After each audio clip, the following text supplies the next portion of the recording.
him know, Miss Via? That I messed around with the person I left with? No, Your Honor. She cheated 8 different times with 8 different people. 8 different times with 8 different people? Yes, Your Honor. In the beginning, no. You have been coming around lately because why? Because she keeps moving and people get tired reaching out. Here. She has reached out to you plenty of times. Go back to Atlanta the second time. So I was like, okay, once again, I know what you're going to do. So I was like, let me go ahead and let you go so I can compile me a little bit of evidence. In the email, there's nothing in there. One Atlanta phone number that keep popping up. And I researched the phone number and it's coming back to a gentleman. So when she finally called me, so what you out there doing? I was like, so I'm looking at the phone bill and this One Atlanta number keep popping up and it's from... Are you kidding me? Case 1 from the very beginning, this case is nothing short of chaos. Judge Lake introduces Mr. Carr and Ms. Villa, and immediately the accusations start flying. Mr. Carr claims she's a repeat cheater who has dodged a DNA test for years, while Ms. Villa swears he's the dad, despite admitting to her past mistakes. Mr. Carr, you state that Miss Via is a notorious cheater who tried to pin her daughter Trinity on you. Yes, Your Honor. You claim there is no way you are the father and had to open today's case because she's been running from you and a DNA test for 3 years. It all started with a Facebook message that spiraled into a courtroom showdown. Mr. Carr accuses Ms. Villa of lying constantly but confesses he kept going back to her. She says it began as a fling that turned into a pregnancy, leaving Judge Lake visibly shocked and Jerome shaking his head. He hit me up on Facebook and it went from a one night stand to us having a kid. Wow, that is a huge jump, Jerome. And it turned into a relationship from just meeting on Facebook. What is this, love at first sight for you all? Like what you were just No, Your Honor. We want to do this? The problem was I couldn't get rid of her, Your Honor. The drama only intensifies when Ms. Villa tries to downplay her actions by saying she always admitted when she cheated. Mr. Carr claps back, saying she had multiple affairs, so many. He compares it to a whole sports team. She insists it was just one other man, but the tension keeps climbing. How did you find out she was cheating on you? I told him each time he would let me leave and I would come back and I let him know that I did it. And he still took me back. And what would you let him know, Miss Via? That I messed around with the person I left with? No, Your Honor. She cheated 8 different times with 8 different people. 8 different times with 8 different people? Yes, Your Honor. In the beginning, no. Hold on. Then comes the timeline battle that makes everyone's head spin. Mr. Carr argues Ms. Villa told him she was pregnant just days after their encounter, which he says is impossible. She insists the baby was conceived in the backseat of a car while his friend was driving, sparking disbelief across the courtroom. Times of conception was she slept with a man on the 31st of January. Tony, me and her slept together on February the 14th. 3 days later, the 17th, she tells me that she's pregnant. I'm like, how are you pregnant? Tony, you're a liar. So you have sex 3 days later and she tells you, now I'm pregnant. Yes. So you thinking like, how do you know you pregnant 3 days after we just have sex? Exactly. The fight shifts to dates in due times, with Mr. Carr saying the Halloween birth proves the child belongs to someone else. Ms. Via counters that the baby was simply born early, which would make him the father. Judge Lake just listens, clearly wishing someone had brought a calendar. On October the 31st, that means that it is the other man's You're a liar. child. Trinity because was that's due exactly November 9 months. 21st. I had her 3 weeks early. So you're saying the conception window is off, Miss Via, because since Trinity was born early, you technically would have had a due date of 3 weeks later than Yes, that. she was due November 21st of 2015. I had her October 31st. Emotions spill over as Mr. Carr breaks down, explaining he's raised a child who may not even be his. He says he loves the little girl but is haunted by the possibility of betrayal. Ms. Villa coldly responds that he didn't have to stay, deepening the heartbreak. You have a relationship with her? Yes, Your Honor. I'm with her every day of the week, just about. I play my role as a father. No matter what it is, no matter how much pain, I still treat her like she's my own child. And that hurts you? Because I didn't deserve that. I didn't deserve to go through what I went through. But you kept taking me back. Mr. Carr then reveals his repeated efforts to get a DNA test, only to be blocked at every turn. He says every time he tried, Ms. Villa conveniently moved away. She insists it was for the child's benefit, though the excuse doesn't add up in anyone's mind. So you say she's been running away from a DNA test? I was in Alabama. She was in Tampa, Florida. I tried to hook the cases together. As soon as she received the letter, she moves from Tampa, Florida to Muscle Shoals, Alabama. That's when we stayed together for the little bit that we did. From Decatur, Alabama, she moves from Decatur to Chicago, Illinois. The twist comes when Ms. Villa's own best friend steps forward. She admits Ms. Villa had another fling around the time of conception, leaving the entire courtroom in shock. Judge Lake glares at Ms. Villa, who fumbles for more words while the audience is stunned into silence. A couple of times she's complained to me that he has not been wanting it. Why would you put me on child support if I'm supporting my child already? You help diapers here and there. I've been doing it since day one, Tony, so don't try that. You have been coming around lately because why? Because she keeps moving and people get tired reaching out. Here. she has reached out to you plenty of times. Finally, the moment of truth arrives. The courtroom is so quiet you could hear a pin drop as Judge Lake opens the envelope. Everyone braces themselves because the DNA results are about to rewrite everything they thought they knew. Has been determined by this court. Mr. Carr, you are the father. Case 2. This case spiraled out of control even before it officially started. Mr. Thompson came in desperate to rescue his 11-year marriage, but his mind was clouded with doubt. Baby Micah's paternity was the question, and he demanded answers through a DNA test. Mr. Thompson, you are in court today in hopes of saving your 11-year marriage. Your wife has a newborn, 4-month-old Micah Pate Thompson, who you hope is your baby, but say your doubts are overwhelming. Yes, Your Honor. On the other side, Mrs. P. Thompson clung to hope, praying the test would prove her husband was the father. If not, the cracks in their fragile marriage would shatter everything for good. The encouraged side of our relationship is it's rocky. We don't sleep in the same bedroom. We haven't slept in the same bedroom in years. We haven't had sex probably in about 7-8 months. She don't like to cook, she don't like to clean, she don't like to work. It's a lot going on, other than Micah. So every marriage is not perfect, but it's a lot going on. Their relationship was once sweet, almost like a rom-com beginning, but it crashed into chaos. They met in college, an unplanned pregnancy pushed them to marry, and his mother rushed the process. Their wedding was more nachos and counseling than fairy tale vows. We met in college. We had a class together, and he sat behind me, cracking jokes, trying to copy off my test. Next thing you know, we were talking and we were together in a relationship. You couldn't see him without seeing me. Mr. Thompson, you met and you were very happy together. Yes, ma'am. You decided to get married. She ended up eventually moving in with me and my family. The red flags didn't just wave, they screamed. Mr. Thompson caught her texting other men, planting seeds of suspicion. Soon, he even began DNA testing the children they already had, living in constant doubt. What went wrong was when me and LaToya first started getting into marriage and stuff like that, I had found out she was doing some things that she shouldn't have been doing. Text messaging, meeting up with guys and stuff like that. So when I confronted her, she said it wasn't true. Found out otherwise. I had to get DNA tests on my first 2 boys by her. We married, but every time, while we're in a marriage, and every time you get pregnant, I gotta get a DNA test. Their separation only fueled the fire. Mr. Thompson moved out, while Mrs. Thompson filled her time with online friends. He turned into a full-time investigator, watching her every move through social media. When I left, she said she was gonna work on herself. Me and her had ample While he was conversations with somebody else. about her working on herself, because she deleted me off social media. I found out she started adding all these other dudes to her social media page. Because you were gone, you were living with somebody else. She didn't want to move on. She said she was gonna work on. Were you all planning to get a divorce? Nah. Yes. Things boiled over when she claimed she had a job interview in Atlanta. Ignoring his calls, she finally admitted there was more to the story. And as he feared, her truth was worse than her lie. So she goes to Atlanta. Me and my other 2 boys, we went out, dinner, movie, we out hanging out. She called me, I missed the call. Called her back, she didn't answer, I'm texting her. She was texting, but she not calling. She said she in a job interview. It don't make no sense. Why are you texting me in a job interview but you can't pick your phone up? She was like, well, we went out and my friend took my phone and she said, we out, so you don't need to be on the phone. I'm like, man, you married, you got kids, and what woman gonna tell you some trash like that? A second Atlanta trip deepened the betrayal. Checking her phone records, he traced calls to an unfamiliar number another man. Her excuses made no sense, leaving him even more convinced she was hiding the truth. Oh, back to Atlanta the second time. So I was like, okay, once again, I know what you're going to do. So I was like, let me go ahead and let you go so I can compile me a little bit of evidence. In the email, there's nothing in there. One Atlanta phone number that keep popping up. And I researched the phone number that's coming back to a gentleman. So when she finally called me,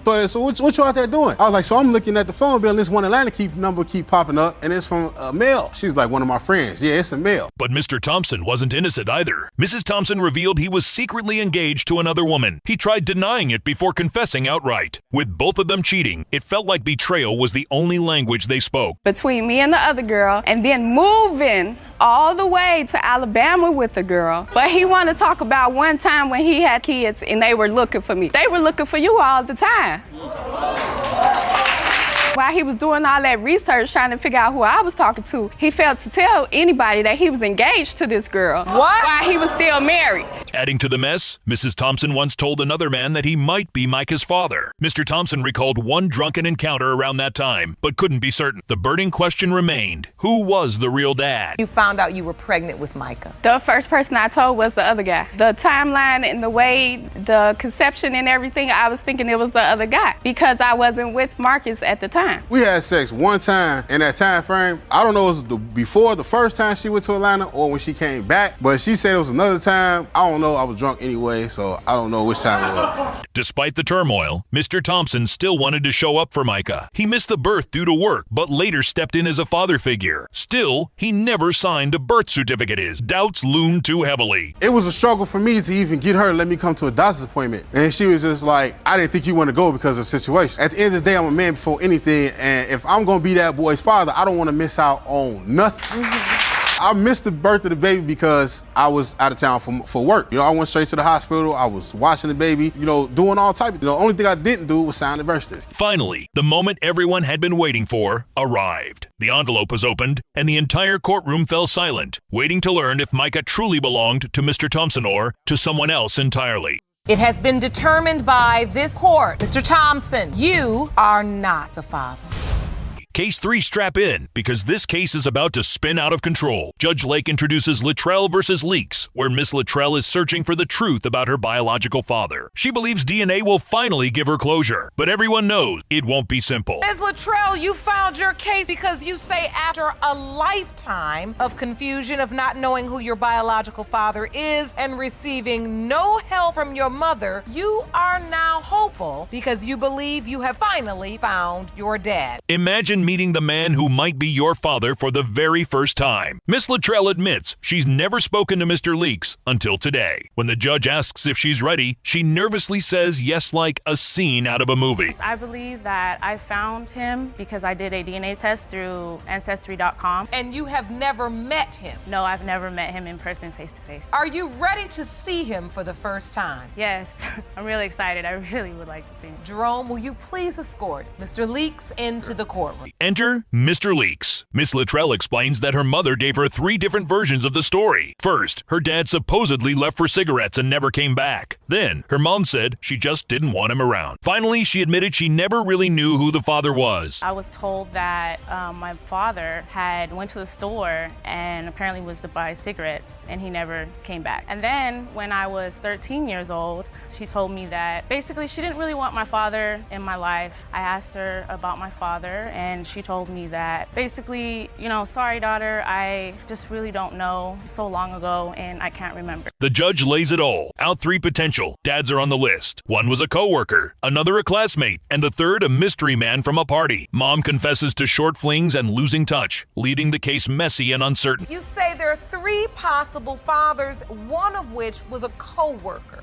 Yes, we dated, we got familiar with each other, and then it ended up in intimacy. Did you ever tell that person you were pregnant? I didn't know how to contact them, and I had moved as well. You also say that there was a classmate. When pressed, her mom vaguely recalls meeting an African-American man at a party, but she can't confirm if that man was Mr. Leaks. Basically, her memory is as foggy as a mystery novel with missing pages. Mr. Leaks. It was a party that had occurred in my neighborhood, and I got to know somebody, I don't know if it's him, but somebody that could be her father at that party. Do you know this man? I don't know him.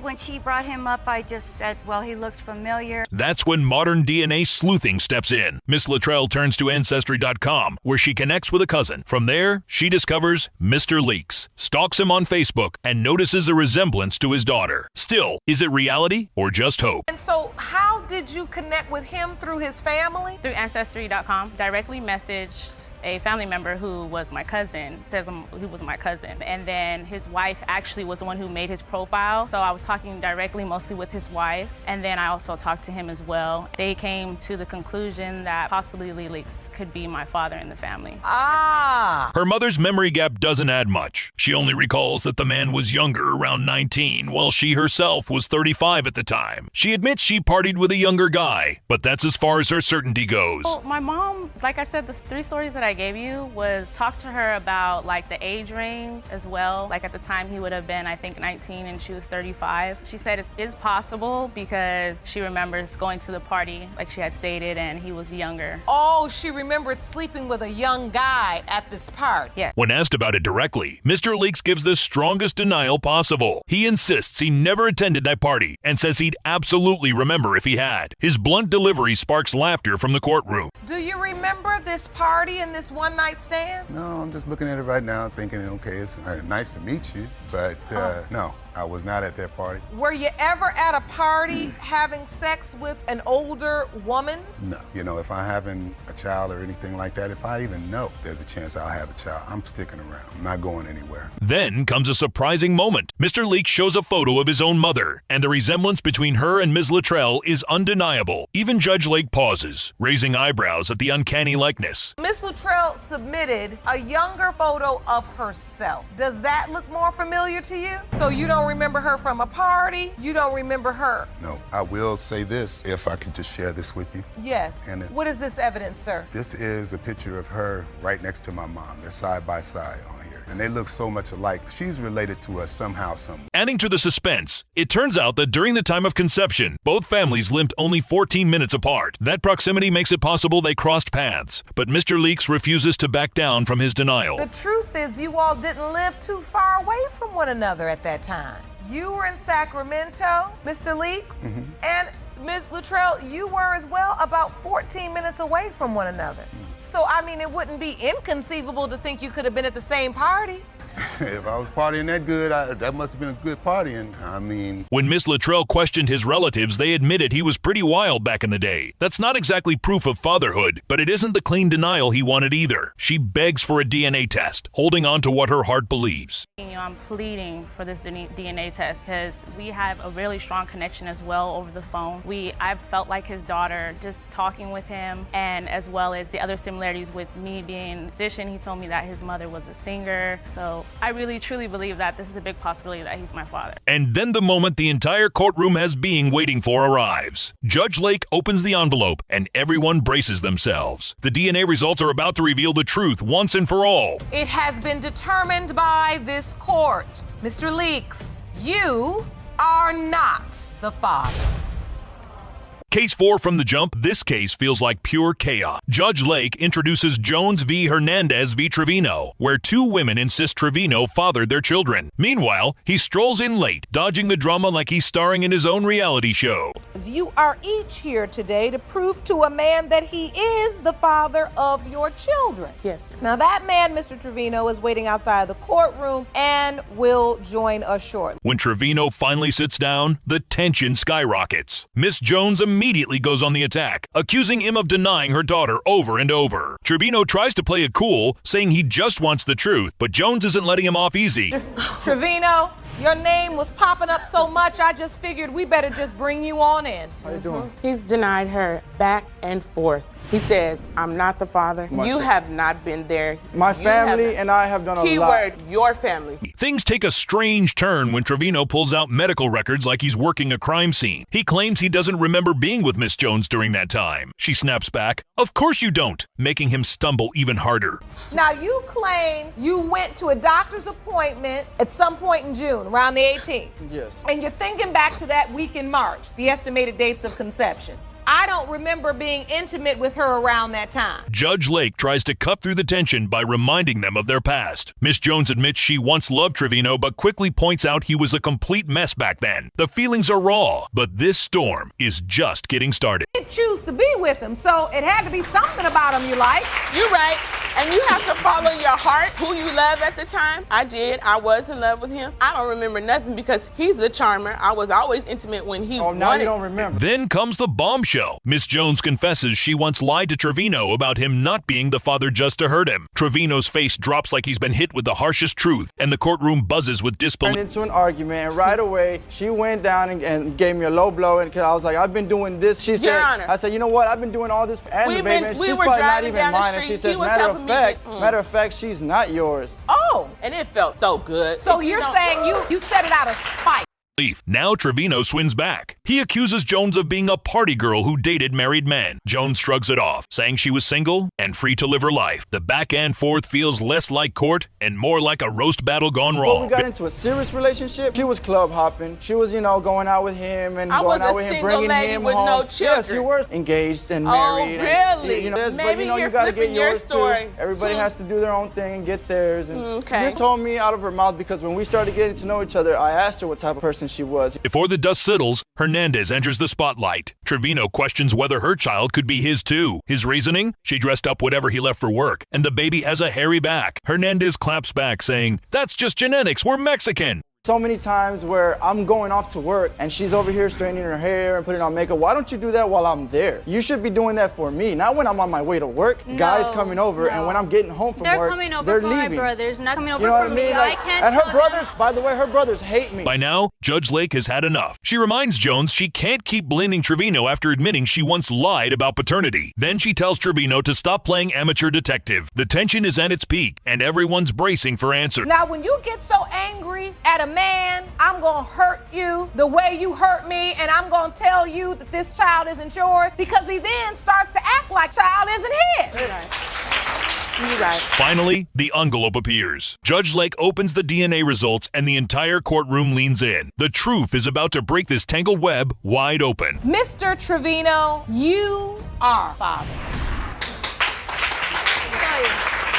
Case 5, Miss Lockridge storms into court claiming Mr. Tidwell hasn't been there for their 10-month-old son, King. She's absolutely certain he's the father. And with a DNA test on the table, she believes the truth will finally be confirmed. Ms. Lockridge, you've dragged the defendant, Mr. Tidwell, to court because he has refused to acknowledge your 10-month-old son, King. You are 100% sure he's the father and claim today's results will prove your case. Mr. Tidwell pushes back hard. He says Lockridge doesn't truly believe he's the dad she just wants him to be. According to him, their relationship was nothing more than an on-again, off-again fling for 6 years. I think she's more wants me to be the dad than she really believes I'm the dad. She's obsessed with me, and she's to make me feel like I'm not the father. She's left town. She's left me with the baby for weeks. She only called me when she had the baby. There was no relationship. We were on and off for 6 years. We were together for my understanding, how he led me to believe I was single, or I was with him in a committed relationship for at least a year. Lockridge fires back, saying she broke the news with an ultrasound picture and a handwritten note. Tidwell, however, looked completely lost, as if he'd just been handed homework from a class he never signed up for. Came over to my house. We hung out. The next day, I see a piece of paper on my bed. I grab it. I looked at it. It was a note with an ultrasound in it. I'm not sure the exact words of the note, but it said that she didn't know how to tell me this. So I called her. She didn't answer the phone. She ended up leaving me a text message saying that she was sorry and that she didn't know how to tell me that she was pregnant. She insists there was no one else around the time King was conceived, only Tidwell. While she focuses on the baby's future, Tidwell looks stunned, like he's stuck in a story he never expected to be part of. When we conceived my child, I told him I just had my period. That's a lie, Your Honor. He said, "Shut up," and we kept going at it. Oh, That's wow. a lie, Your Honor. You thought that he wanted or didn't mind if he got you pregnant. I mean, he just got another girl pregnant 4 months prior, and I asked him, "What you gonna do about it?" He said, "If it's mine, then I'm gonna take care of it." So next time I come over, heck yeah, I'm excited. Then comes a new voice Tidwell's mother, Miss Harrington. She claims Lockridge is practically obsessed with her son, even joking that she probably prays about him daily. To top it off, she says baby King doesn't resemble their family at all. She is very obsessed with my son. I'm not in love with him. All she talks about is how much she wants to be with him and how she's got a prayer closet at home for him. Well, this is just obsession, really. Why is it so far-fetched that he could be King's biological father? Because there was such a long span of time in between. I don't know anything about this young lady, really. Lockridge then reveals she once left King with Tidwell while she worked, but Tidwell claims she disappeared for nearly 2 weeks. When she came back, the tension between them turned their parenting story into a mix of comedy and chaos. She left for 2 weeks. No. When I call her Thursday to ask her when she's coming back, she said she'll be back when she get back. I said, well, then I'm just going to keep him to figure out if he's mine. And all. She came within an hour. She was there with a man and picked the boy up. Came in, snatched him up, left, and I didn't hear her for a week. And I'm like, where are you going? Who you with? Oh, don't worry about it. Ooh. And she just snatched him up, left most of his stuff, bottles, and just left. In the final showdown, Lockridge pulls out King's birth certificate. She points out Tidwell named the child and gave him his last name. Proof she says he knew the truth all along. The courtroom grows tense as the moment of truth nears. The birth certificate, there's no dad's name on it. That's all I want today. And if my son's name is King Tidwell, he needs the man that named him King Tidwell to be in his life. You didn't just pick the name King, you gave him his last name too. But yet he's gonna deny my son? From your actions. Denying is not a problem, Your Honor. It's From the your actions actions. of the way she's been acting, Yes. the things she do. You named the child. I gave her the name that I wanted my son to have. And now it all comes down to this. The DNA results are in, and the answer everyone has been waiting for is about to change everything. It has been determined by this court. Mr. Tidwell, you are not his father. Are you kidding me? Messed up.